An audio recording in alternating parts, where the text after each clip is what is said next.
थमने का नाम नहीं ले रहा है। पहले डॉक्टर कुलदीप शर्मा के समर्थन में डॉक्टर और ब्राह्मण समाज ने विरोध प्रदर्शन किया, जिसके चलते जिला प्रशासन की ओर से अजमेर विकास प्राधिकरण के जेईएन रघुनंदन सिंह निलंबित कर दिए और इसके विरोध में अब अजमेर विकास प्राधिकरण की कर्मचारी अधिकारी लामबंद हो गया और उन्होंने कार्य का भविष्य करते हुए एडीए के बाद धरना देना शुरू कर दिया है। अजमेर विकास प्राधिकरण के अधिकारियों का ये कहना है कि सभी कर्मचारी अधिकारियों के निर्देश पर अपना काम करते हैं, लेकिन ऐसे में अगर काम को लेकर के उनका निलंबन होगा तो ये गलत होगा। ऐसे में सभी ने अपना विरोध जाहिर करते हुए इस मामले में उचित कार्रवाई की मांग की है।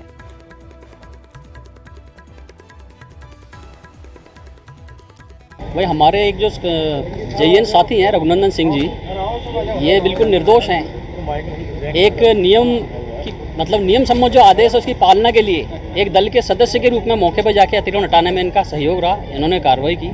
उसके परिणाम स्वरूप या उसके आप ये कहें कि उसके पुरस्कार स्वरूप किसी कर्मचारी को यदि निलंबित किया जाता है तो यह निहायत निंदनीय है।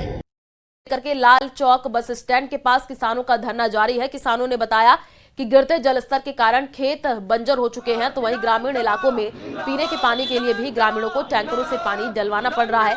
किसानों ने बताया कि हरियाणा बॉर्डर से सटे हुए इलाकों में जलस्तर इतना गिर चुका है कि खेत बंजर हो चुके हैं और किसान पलायन को मजबूर हैं। उन्होंने कहा कि गर्मी के समय पानी को लेकर के भारी किल्लत होगी और किसानों की ये मांग है कि 1994 में 5 राज्यों के बीच हुए यमुना जल समझौते के तहत ताजेवाला हेड से यमुना का पानी लाने को लेकर के काम को जल्द धरातल पर शुरू करवाना चाहिए।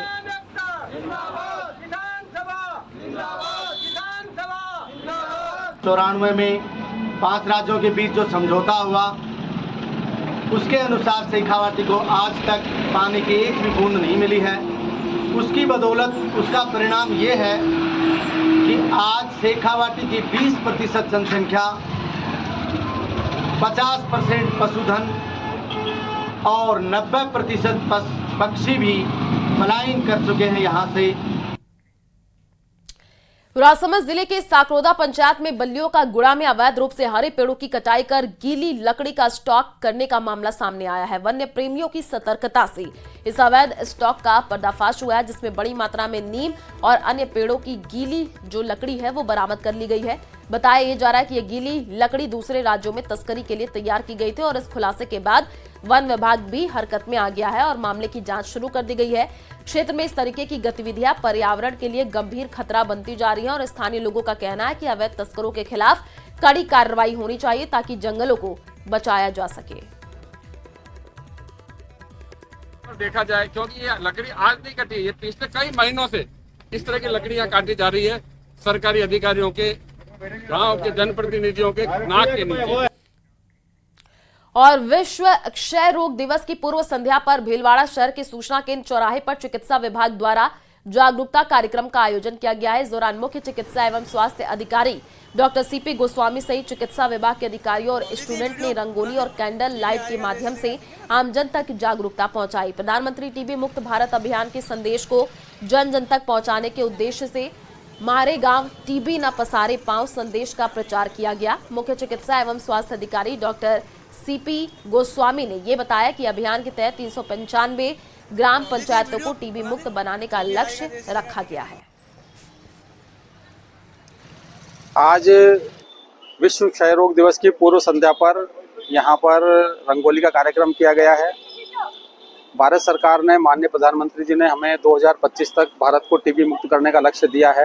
राष्ट्रीय टीबी दिवस कल 24 मार्च को पूरे जिले में मनाया जाएगा। इसके तहत आज पूर्व संध्या पर रंगोली और कैंडल लाइट का आयोजन जन जागरूकता के लिए रखा गया है। और जैसलमेर में सर्व समाज ने रोजा इफ्तार पार्टी का आयोजन कर कौमी एकता की मिसाल पेश की है। वहीं मुस्लिम भाइयों ने इस खास आयोजन के लिए सर्व समाज का आभार जताया है। ये रिपोर्ट देखिए।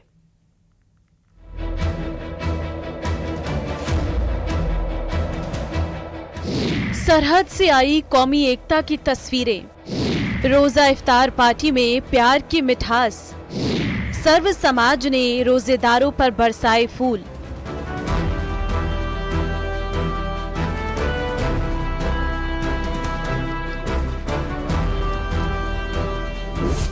भारत पाकिस्तान सीमा पर बसे जैसलमेर में रमजान के पवित्र महीने में हिंदू समाज ने मुस्लिम भाइयों के लिए रोजा इफ्तार पार्टी का आयोजन किया। सर्व समाज ने इस आयोजन के जरिए हिंदू मुस्लिम भाईचारे की मिसाल पेश की। इस आयोजन के जरिए संदेश दिया गया कि इंसानियत और भाईचारा ही सबसे बड़ा धर्म है। शहरवासियों द्वारा इफ्तार पार्टी का आयोजन किया गया है। इसी में सभी मुस्लिम और सभी हिंदू भाई शामिल हुए। हम सभी शहरवासी इसमें शामिल हुए और ये भाईचारे की एक मिसाल है। हमेशा हमारे भाईचारे का यहाँ कायम रहे और भगवान खुदा करे कि इनको अच्छी सहूलियत दे, अच्छी शुद्ध बुद्धि दे, अच्छा स्वास्थ्य दे और हमारा भाईचारा देश में पूरा कायम रहे। शहरवासियों की तरफ से जो भी हमारे रमजान के महीने में रोजानी हैं, जो रोजा रखते हैं, उन्हें रोजा इफ्तार पार्टी का आयोजन किया गया है और इसका उद्देश्य मात्र एक ही है कि जो हमारे देश शहर की गंगा जमुनी तहजीब है, जो हमारा आपसी सद्भाव और भाईचारा है, वो सदैव कायम रहे। हम पीढ़ियों से जैसलमेर में एक ही साथ रहते आए हैं और प्रेम से और भाईचारे से रहते आए हैं। ये प्रेम और भाईचारा आने वाली पीढ़ियों तक कायम रहे। हिंदू समाज के लोगों ने मुस्लिम समाज के भाइयों के लिए रोजा इफ्तार का आयोजन कर एक शानदार संदेश दिया, जो न केवल दिलों को जोड़ता है बल्कि समाज में प्रेम और एकता की मिठास भी घोलता है। इस तरह के आयोजनों से भाईचारा और मजबूत होता है। जैसलमेर में खास तौर से ये आयोजन होते रहते हैं और इस प्रकार का आयोजन होने से पूरे देश में एक भाईचारे की मिसाल जाती है, सद्भाव बना रहता है। और इस रोजे महीने में हम तो यही दुआ करेंगे हमारा देश आगे बढ़े और हमारे देश में भाईचारा सद्भाव बना रहे। हमारे शहरवासियों का रमजान महीना बरकत वाला उसने इज्जत की है। शहरवासियों 36 कौम ने उसको बहुत बहुत मुस्लिम समाज से तरफ से बहुत बहुत धन्यवाद। आज रमजान की इस मुबारक महीने पर शहरवासियों द्वारा रोजा इफ्तार पार्टी रखी गई और रोजेदार यहाँ आए, शामिल हुए। पिछली दफा कई वर्षों से ये परंपरा चलती आई है। जब होली दिवाली त्योहार होता है तभी होली स्नेह मिलन और ऐसे त्योहार प्रोग्राम रखे जाते हैं। तो रोजा इफ्तार पार्टी जैसलमेर के शहरवासियों द्वारा हमेशा दी गई, इस बार हमेशा उससे भी ज्यादा बढ़ चढ़ कर लोगों ने हिस्सा लिया। ये आपसी सौहार्द और भाईचारे का एक संदेश पूरे देश और राज्य में देखने को मिलता है। जिले भर में काफी खुशी होती है समाज में। इस खास आयोजन में स्थानीय लोगों के साथ जैसलमेर घूमने आए पर्यटक भी शामिल हैं। वहीं सर्व समाज के लोगों से रोजेदारों पर पुष्प वर्षा कर उनका अभिनंदन किया।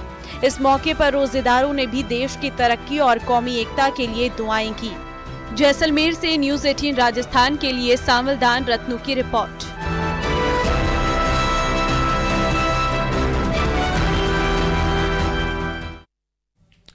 भरतपुर में जनता आंदोलन के संयोजक ने किला के द्वार के पास बदहाल सड़क की सूरत बदली। आपको बता दें कि लोगों से समझाइश के बाद दीवार पर पेंट करा करके साफ रखने की अपील की है।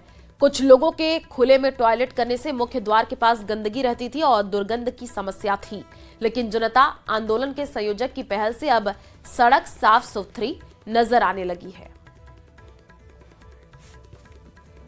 तो भरतपुर से ये तस्वीर सामने आई है, जहां पर आप देखें कि लोगों से समझाइश के बाद ये कदम उठाया गया है। दीवार पर पेंट करा करके साफ रखने की अपील की गई है। साफ सुथरी नजर आ रही है सड़क और दीवारों पर इस तरीके की पेंटिंग की गई है, जिससे लोग जागरूक हो सके और बदहाल सड़क की जो सूरत है वो भी बदली। जनता आंदोलन के संयोजक ने ये पहल की है। लोगों से समझाइश के बाद ये कदम उठाया गया है।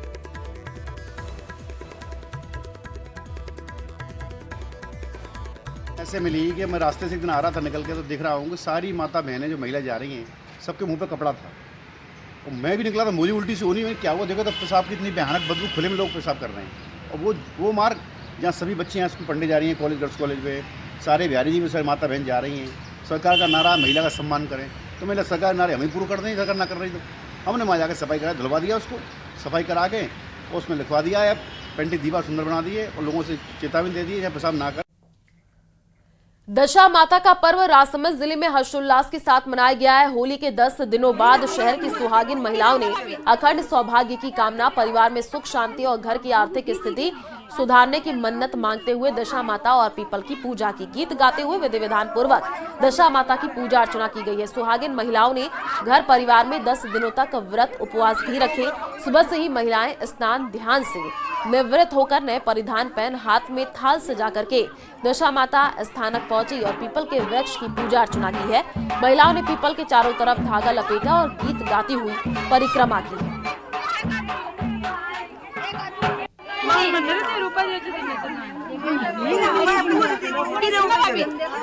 का दिन है। आज हम गांव की महिलाओं ने मिलकर दशा माता की पूजा की है और व्रत धारण किया है। पीपल के पेड़ के सूत के धागे से परिक्रमा लगाते हुए उसका धागा लपेटा और वेल धारण करके परिवार की पति की लंबी उम्र तथा परिवार की सुख शांति की कामना की है।